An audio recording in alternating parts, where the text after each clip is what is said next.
Bonjour à tous, on se retrouve pour le premier quintet de la semaine, direction l'hippodrome de Vichy sur les bords de l'Allier pour le quintet du 14 juillet. C'est le prix Impératrice Eugénie qui va se disputer en Réunion 1 course 3 départ 15h15, dès 3 ans, 2400 mètres, terrain souple 3,6 annoncé par France Gallo. Alors c'est un quintet en général avec les saisons, l'expérience que je prends dans le métier de pronostiqueur Vichy, le meeting de Gallo ça chante, donc faut tenter des trucs, hein. Qui a peur est un peu heureux. On n'oublie pas que l'objectif des likes, c'est 1500 par jour. Donc on essaye de donner un maximum de force à la chaîne YouTube. De s'abonner, c'est gratuit, vous le savez, il suffit de cliquer sur le bouton abonner. Vous allez retrouver les mêmes résultats que la vidéo de dimanche, hein. Pour ceux qui arrivent sur la chaîne YouTube, le vendredi matin, je fais le quintet de dimanche et de lundi et je m'avance déjà sur celui de mardi et de mercredi.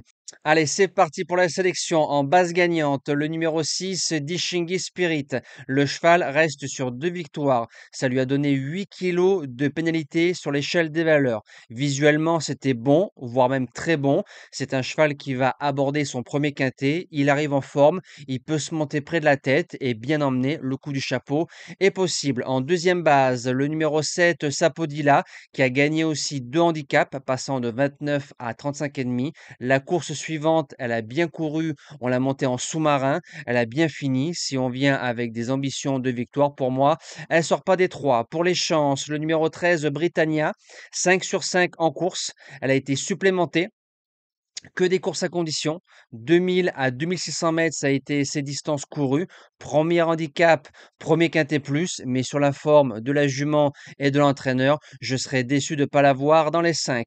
En quatrième position, le numéro 3, Flashman, 5 sur 5 en 2025, que ce soit 3 sur 3 au niveau des handicaps et 2 sur 2 au niveau des courses à condition, peut faire tête et corde et j'ai remarqué avec les années, avec le métier de pronostiqueur, que du côté de Vichy, quand on arrive à aller devant et faire son train, on va loin. En cinquième position, le numéro 9, Capman Fall. Madame Yvonne Volmer descend à Vichy. Cinquième pour son premier handicap bien couru. J'ai bien aimé sa fin de course. Ligne Sapodila. Donc, si on garde Sapodila, on garde le 9 au papier dans ses 5 premiers. En sixième position, le numéro 8, Dishingis Galilée a battu Flashman le 17 mai avec 3 kilos d'avantage.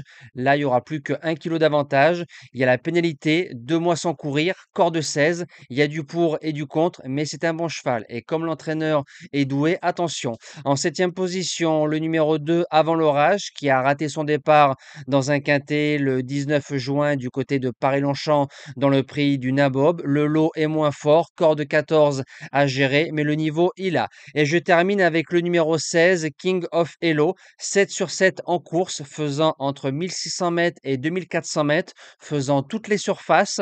J'ai bien aimé sa ligne de Saint-Cloud. La ligne de Saint-Cloud, pour moi, elle est gagnante. Elle n'a pas encore répété au niveau des quintets, mais ça va le faire. Et comme c'est en général des courses qui payent, c'est un bel outsider en bas de tableau.